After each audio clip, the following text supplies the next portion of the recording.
उपाय पण जाणून घेऊया.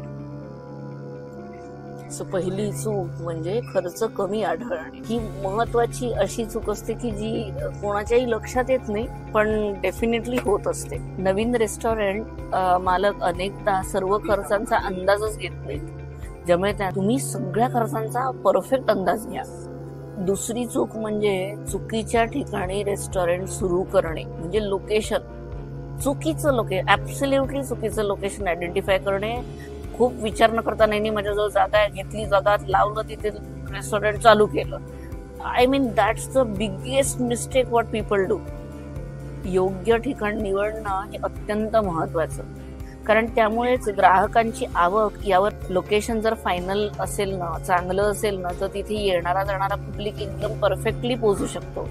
आजी आजोबा, प्रेग्नंट बायका किंवा लहान लेकरं घेऊन फॅमिलीज येतात, त्या लोकांना ती जागा सेफ, सिक्युअर्ड आणि छान वाटावी अशीच जागा असावी. कुठेतरी कोपचित काहीतरी कुचकाड्यात कुठेतरी गाडी ठेवायलाही जागा नाही, अशा जागा. तिसरी महत्वाची चूक म्हणजे मार्केटिंग कडे ऍब्सोल्युटली दुर्लक्ष करणे. आमचं वर्ड ऑफ माउथनीच चालतं. I mean that's ridiculous statement somebody can do. Marketing हा सगळ्यात मोठा प्लेयर आहे एखाद्या रेस्टॉरंटच्या सस्टेनेबिलिटीचा.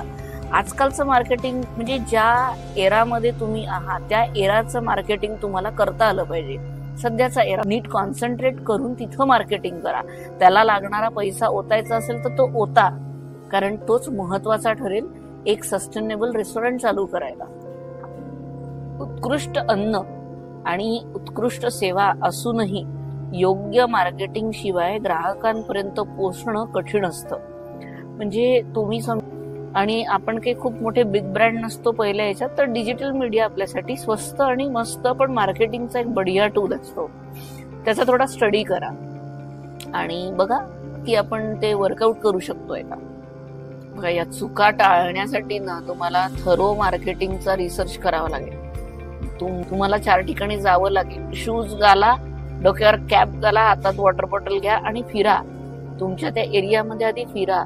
4 रेस्टॉरंट्स मध्ये जाऊन जेवून या. इकडे तिकडे चेक करा की एक्झॅक्टली इथला ब्रीद काय आहे. तो ब्रीद समजला ना की मार्केटिंगच्या स्ट्रॅटेजीज करेक्ट लावता येतात.